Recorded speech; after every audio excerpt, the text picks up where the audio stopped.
Again, the show where we take 5 of the hottest topics in sports and break them down in 3 minutes or less. My name is Michael Medina. With me, as always, is the lovely and talented David Griffin. Oh, lovely. Wow, that's a great description. Let's have Stephen Fox up in the booth, our producer, making it happen. Say hello, Stephen. What's up, guys? We're going to get right into it. We're doing record versus pedigree in the NBA. NBA's finals, NBA championship, NBA playoffs are coming.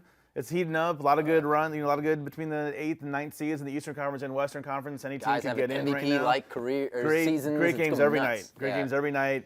But we're going to talk about record versus pedigree and what's important, specifically in the Western Conference. Talking about right now the Spurs versus the Oklahoma City Thunder. Oh, sorry, no, the Spurs versus the Golden State Warriors.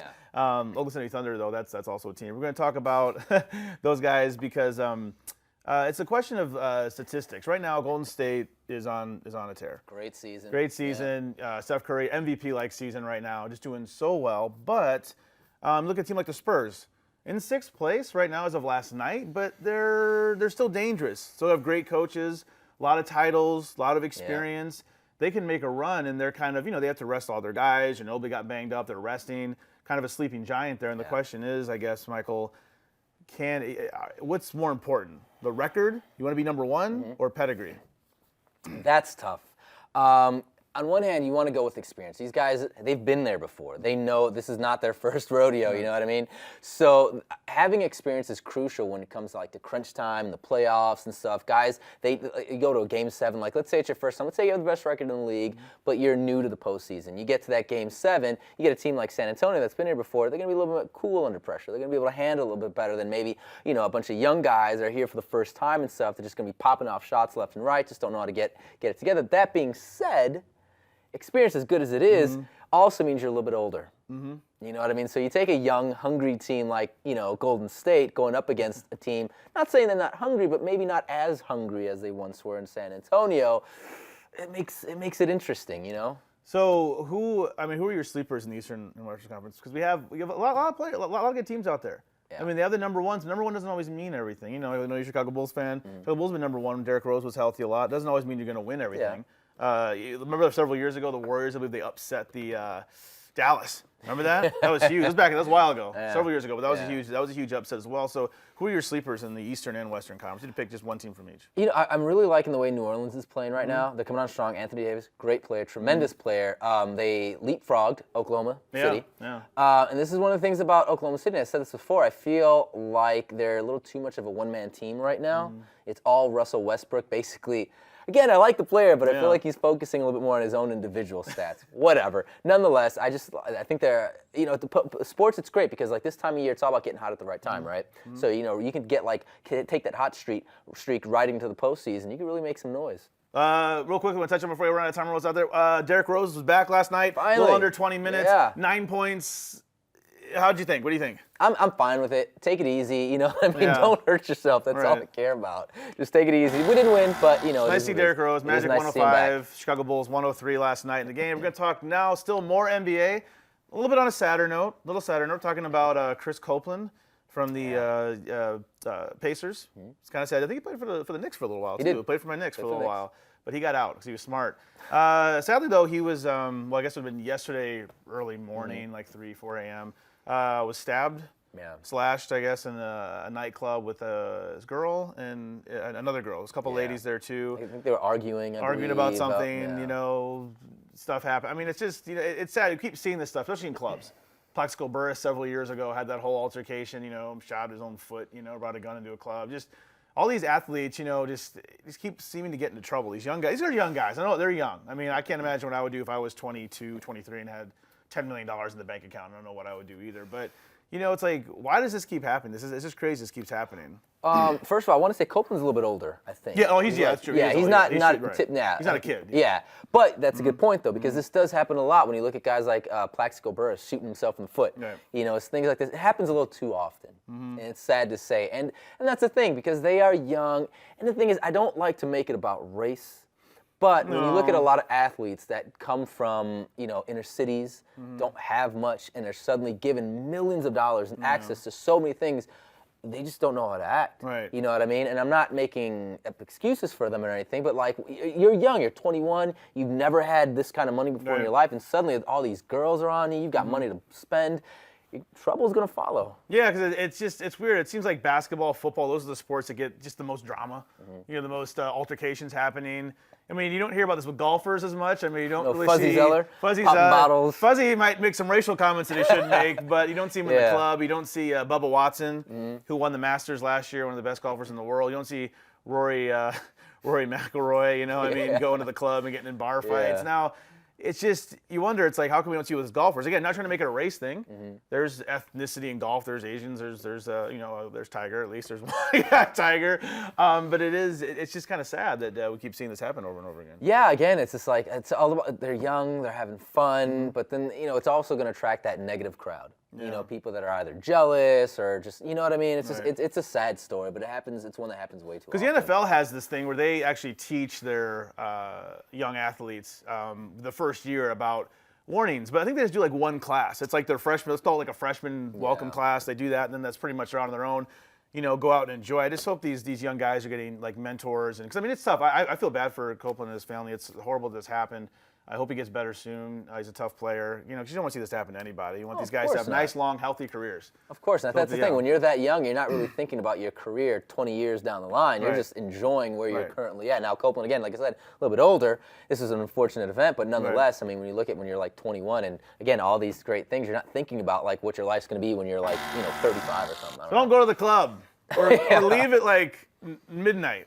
Yeah. Nothing good happens after midnight, people. Nothing does. Nothing good. Stay home. Be safe. We're going to go right into some NCAA basketball. We're going to start that clock again. We've got some trash talking going on after the NCAA tournament, which my Dukies won.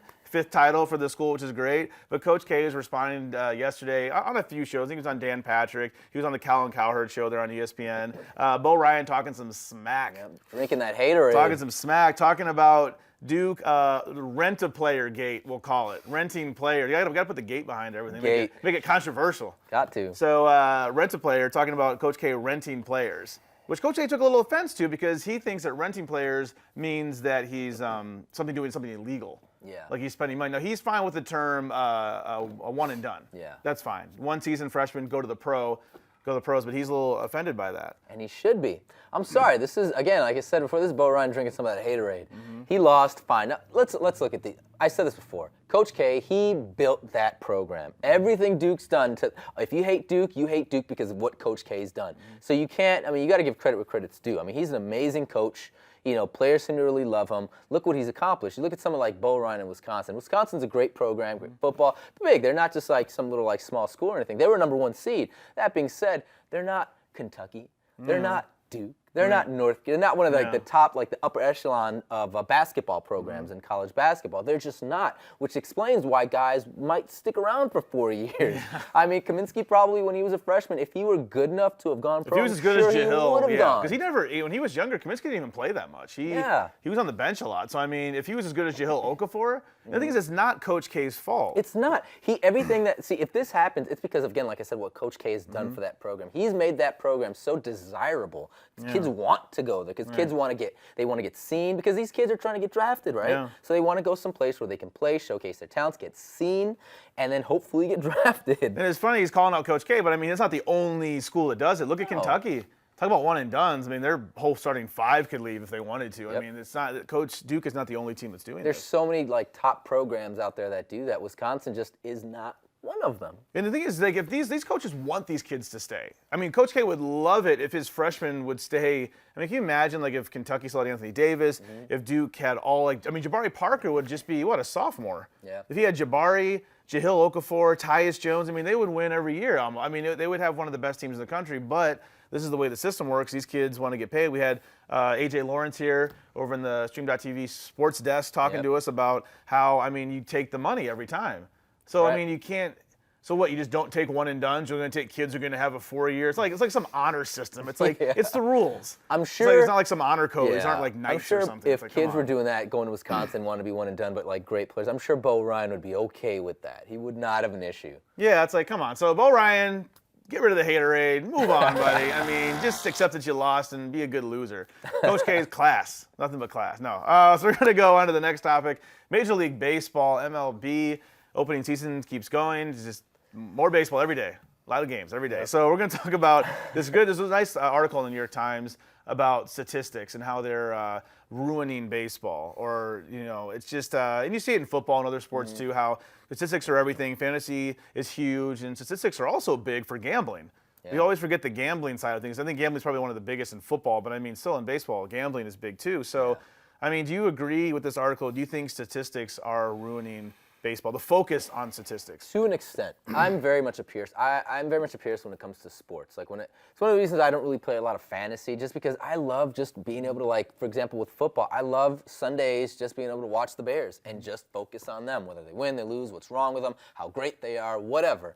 And then I talk to some of my friends who aren't a fantasy, and it's just not, they're fans of teams, but they're bigger fans of their fantasy teams. Yeah. You know what I mean? And that's fine if that's what you like. And fantasy's fun. I played fantasy. We both have. We enjoy it. But I think it does maybe take a little away from, I guess, that, like, almost that innocence of the sport. Like when you're a kid and you didn't really do stuff like that, you're just like all about whatever team was your team, Because the article is basically saying that, like, a baseball game is something, he kind of compared it to the opera, which I don't know if I like that comparison. My sister's actually an opera singer, so I get it. Like, but opera, there's no stats. You're not studying, I mean, Pavarotti's not performing anymore. Let's say Pavarotti was doing, one of the three tenors was doing a performance. You're not studying, like, is he going to hit, what's the odds that he's going to hit that note perfectly? Let me call it in Vegas. And maybe there is. Maybe there is an opera betting pool in Vegas. I don't know. But I don't think it's quite the same. I get what he's saying. Like, you should just enjoy the music. But don't say the statistics. I will say this, and that's why I said to an extent, because baseball is a sport that's it's like super fishing almost, like going fishing. Yeah. Like you watch this kind of the slow process evolve and. But the thing about baseball, it's such a stat-heavy game, though, that it depends on how you go about it. Like, you see, like, you go to a game, you'll see that guy that just, like, has a, checking the box score and stuff like that. They've been doing that for generations. That's fun because that's, like, you focusing on the game. Like, I am a stat junkie, but it's more about, like, focusing on the game itself and what guys are going to do in what position. I think that's one of the reasons why some people just can't really get into baseball. And I'm just talking about baseball just because this is the article we were talking about. Because of the fact that a lot of people say it's slow, nothing's really happening, but in those slow moments, there are things happening. There are, like, key matchups that you're looking for when you see a batter coming up against a certain pitcher, a left-handed pitcher, how he is against right-handed pitchers, or how he is when there are runners on scoring position and stuff like that. That's all part of the game. I just think that's fine for me. It's just I think when you start losing sight of that and start focusing on other things that kind of take you away from what made this game great in the first place, that's the only problem I really have with it. And he says a lot of this stems from that whole Moneyball style that the Oakland adopted. Of course, the famous movie with Brad Pitt and Jonah Hill. It is interesting, though. It's like you should just be sitting back and just kind of enjoying the experience as opposed to getting every little detail and everything for your stats. But, I mean, that's where it's going. I mean, you see the people in the stands. Everybody's on their phones, cell phones, baseball, basketball. It's in every sport. So maybe that's just our society. Digital, the now age. Last topic, we're going to talk about some women's basketball, specifically women's college basketball. Still in the NCAA tournament. Still in the NCAA tournament. Women's tournament. Doesn't get a lot of love. No. 10 titles now for the coach of the UConn right now. 3 years consecutively right now. 3 years consecutively. One of the girls, I think, that plays for the team said she wants to win like 4. I mean, and this also goes to just women's sports in general. Like, I'm talking about dynasties. I think what we're trying to get here is just to talk about dynasties. Like, is UConn's 10 titles as important as Coach K's 5? I think in the public's eyes, probably not. I think for UConn, it's just as important. Of course. I mean, he tied for the most titles with UCLA. Wooden? With Wooden, with Wooden. He tied. So, I mean, this is huge, but, I mean, I don't think, because it's a women's sport, I don't know if he's going to get as much credit as Coach K does for his 5. Coach K is getting he's going to be on the papers. You don't really hear about UConn, even though they just had their 10th title under one coach. Yep. So, I mean, what do you think about that? It's sad, but is it because they're girls? Young women? Kind of is, and I hate to. It's definitely a double standard. It absolutely is, because these women play just as hard as the men do. They're giving 110%, just like these guys do every single season. So you can't knock that because they're women. It's just not important. Unfortunately, just doesn't get the coverage as men's sports. Right. That's what it is. And so even though that's an amazing accomplishment, and congratulations, that's incredible. Yeah, it's huge, but again, because it's not men's basketball, people don't really talk about it that much. Right. I mean, you look at. I mean, what? I guess we're talking about what makes up a dynasty. Like, I'll talk about your favorite dynasties. #3MW with the Stream TV. Let us know what your favorite dynasties are. I mean, mine, of course, is the Buffalo Bills going to 4 AFC championships and 4 Super Bowls in a row. The only team in NFL history ever did it. That's a dynasty. No, you have to win the title to get a dynasty. No, that doesn't make a dynasty. But we have the Bulls, the Cowboys, the Yankees, all big dynasties. I mean, is UConn a dynasty? 10 titles. Was Tennessee for all those years? That's right. You know, a dynasty. I mean, is their dynasty just as valid as the Cowboys in the 90s or Chicago Bulls with Michael Jordan? You think that's just as valid for them? Well, and yeah, absolutely, absolutely. Because I mean, no one else is doing it. In order to have a dynasty, you got to win, and you got to go to enough titles throughout. Like, let's say 10-year span. You got to go to enough titles, and you have to win a good percentage of those. I don't mean like, let's say the Braves of the '90s going to 5 World Series, but only won once. Right. You know what I mean? That's not a dynasty for me. You've got to go out there and win. You got to be someone like the Bulls, for example, going to 6 NBA Finals and winning all 6. Even the Yankees that won 4 World Series in a span of 5 years. You know what I mean? But I think over 8 years they went to 6 or 7 or something like that. I don't remember. So I mean that's pretty good. Yeah. You got to have some kind of level of dominance, and that's what UConn's done. Yeah, I think people are saying oh well, the level of competition's not that high. Ronda Rousey gets the same crap too because not enough people to fight. But these women are tough. Give them their props. UConn has a dynasty right now. I'm sold on it. I'm sold on dynasty. Congratulations on 10 titles. So right now, this is our show for today. But tomorrow, here at the Stream.tv, 9 a.m., we are doing a 3-minute warning. We're going to do it clubhouse style. A little different. A little deeper dive. A little longer show. We're not going to have the clock. I'm not going to be rushing and not find enough time. We're going to take some topics, talk about them, break them down. We're going to have AJ Lawrence here, the USC insider you saw here yesterday. She was amazing. We're going to have the lovely and talented Megan LaMontagne is going to be here. Just so much knowledge on racing, NASCAR, Formula One, just Formula One drift. So it's going to be a fun show tomorrow. Stay tuned. As always, I'm David Griffin. You can find me at GriffinDE on Twitter. And you can also find Mina on Twitter at Mr. Michael Alexis, and David and myself right here on the Stream.tv on the Arrow After Show. Stay tuned for tomorrow, 9 a.m. Pacific time here on the Stream.tv.